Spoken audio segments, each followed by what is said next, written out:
The souls of the righteous are in the hand of God, and there shall no torment touch them.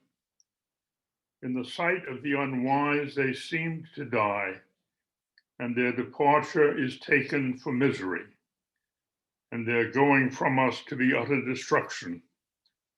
But they are at peace. For though they be punished in the sight of men, yet is their hope full of immortality. And having been a little chastened, they shall be greatly rewarded, for God proved them and found them worthy for himself. These consoling verses from the Wisdom of Solomon are in stark contrast to the blunt assertion in the Book of Alternative Services that only the dead know their condition. The question of life after death has a long history.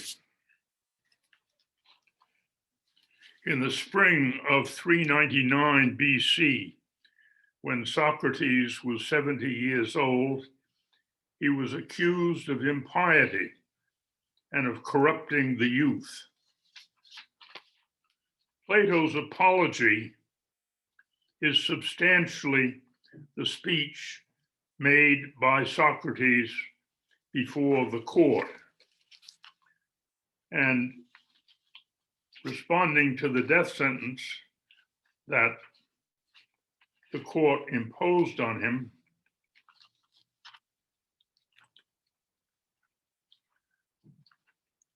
Socrates said the following: "Let us consider in another way also how good reason there is to hope that death is a good thing. For the state of death is one of two things. Either it is virtually nothingness, so that the dead has no consciousness of anything, or it is, as people say, a change and migration of the soul from this to another place. And if it is unconsciousness, like a sleep in which the sleeper does not even dream, death would be a wonderful gain. For I think if anyone were to pick out that night in which he slept a dreamless sleep, and comparing it with the other nights and days of his life, were to say, after due consideration, how many days and nights in his life had passed more pleasantly than that night, I believe that not only private persons, but even the great king of Persia himself would find that they were few in comparison with the other days and nights. So if such is the nature of death, I count it a gain, for in that case, all time seems to be no longer than one night. But on the other hand, if death is, as it were, a change of habitation from here to some other place, and if what we are told is true, that all the dead are there, what greater blessing could there be? What would any of you give to meet with Orpheus and Musaeus and Hesiod and Homer? I am willing to die many times over if these things are true, for I personally should find the life there wonderful." In Plato's dialogue about the soul, the Phaedo, which took place on the day that Socrates drank the hemlock, is what he has to say. I have great hopes that when I reach the place to which I am going, I shall there, if anywhere, attain fully to that which has been my chief object in my past life, so that the journey which is now imposed upon me is begun with good hope, and the like hope exists for every man who thinks that his mind has been purified and made ready.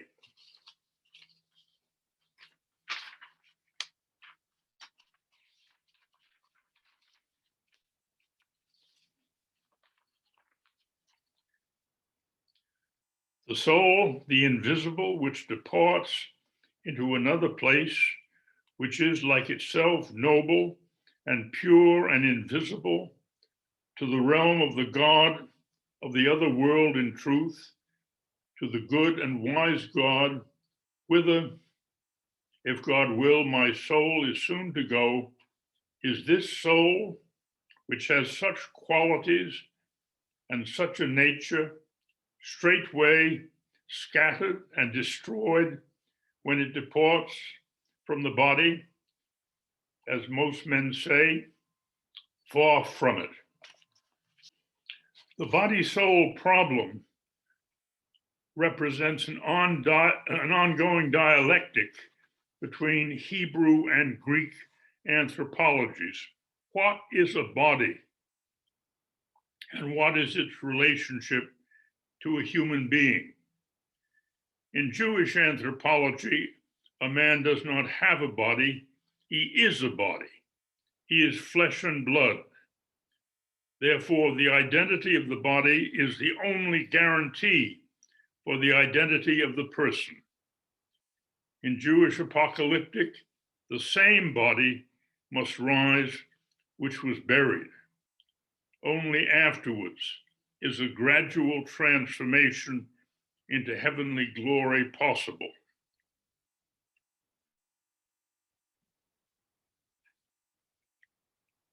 Paul is already moving away from this conception in his insistence that what you sow is not the body which is to be. The transformation of our mortal bodies must precede our entrance into life, 1 Corinthians. In the evolution of the body-soul problem, the Christian tradition did not simply accept the Hebrew concept of the flesh as a designation for the whole of the human being. At the same time, it didn't revert to the Greek conception in which a person's true personality is to be found in the soul alone, whereas the body is the prison from which we are to be freed at death. Today, the effort to understand the human being as a whole attempts to make the anthropological concepts more precise. The concept body and soul, these concepts are retained, but they are not conceived as two levels or objects within a person. The human being is but one reality, wholly spiritual and wholly corporeal. The unity of the human being exists paradoxically in a plurality of dimensions of human existence. As Karl Rahner has written, what we call the body is simply the actuality of the soul in the other of matter. It is the otherness of the soul produced by the soul itself as its own expression and symbol. In other words, the plurality or non-identity of soul and body consists precisely in the unity of spirit and matter.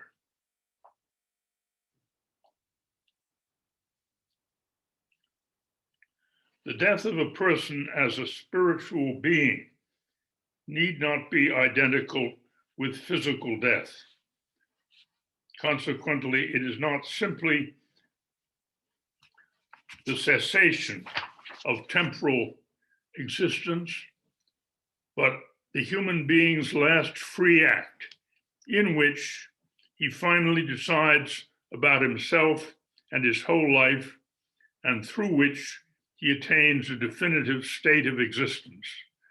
Life after death is not the continuation of any form of duration, but the state of eternal completion. It is not an indefinite prolongation of existence in time, but the fulfillment of temporal existence through the human being's final act of freedom in death.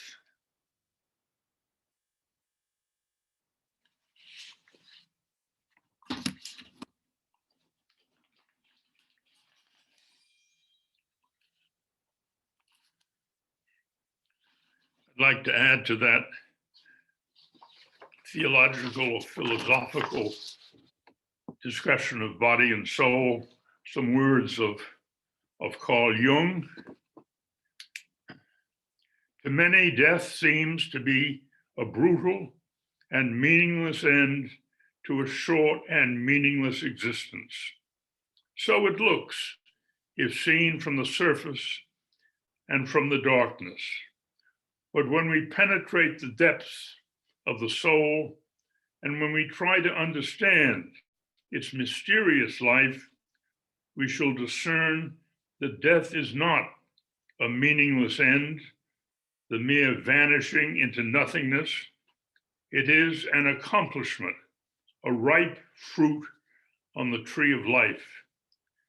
Nor is death an abrupt extinction, but a goal that has been unconsciously lived and worked for during half a lifetime.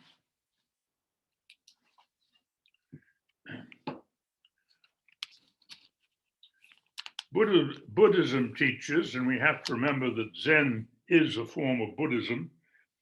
Buddhism teaches not simply that the soul does not exist after death. Buddhism denies the reality of the soul altogether, dismissing it as illusion.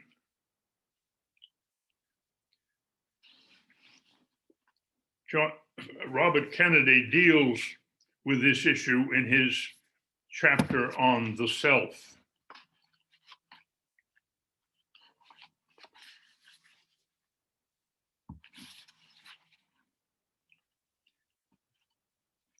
He uses the term self and soul interchangeably.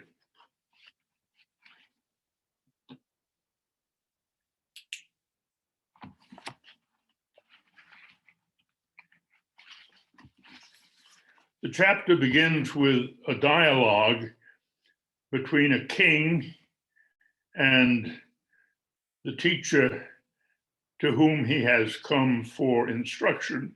And the subject is on the chariot with which the king had traveled. And the conclusion of the dialogue, to quote Kennedy,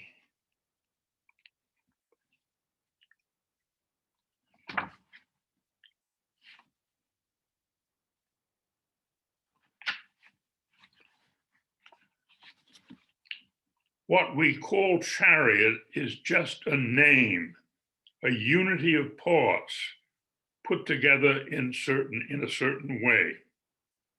So far, so good. However, when he goes on to say, similarly, a human being is an accidental unity. A human being is not an inanimate object, and a human being without a sense of self cannot exist, let alone evolve spiritually. I urge you to read this important chapter. In fact, I hope you read the whole book, but this is a very important chapter, and to come to your own conclusions on this very critical question. Diane Cousineau-Brutcher, a French-Canadian analyst, has written a book entitled The Paradox of the Soul, Exile and Return of an Archetype. And the introduction begins with two voices from her consulting room. The first voice says, "I would like to feel things from within, to be touched, to have the capacity of reacting personally, and to make my own choices, my own moral choices. But I'm unable to do this. There's an organ missing inside of me." And the second voice says, "I have the impression of having lived only for ends exterior to myself, by sheer willpower, on a superficial level, of giving myself over to illusions of life, when in reality, inside of me, under the surface, it is death. Death, or rather, emptiness. It is so agonizing. It's why I keep myself occupied as possible, no matter what activity, provided it succeeds in distracting me from this sentiment of emptiness." I would conclude with the line from Homer in which he compares sleep to death. Hypnos thanato oikos. Hypnos thanato oikos. Now I lay me down to sleep. I pray the Lord my soul to keep. If I should die before I wake, I pray the Lord my soul to take. This concludes the talk and the series. Thank you.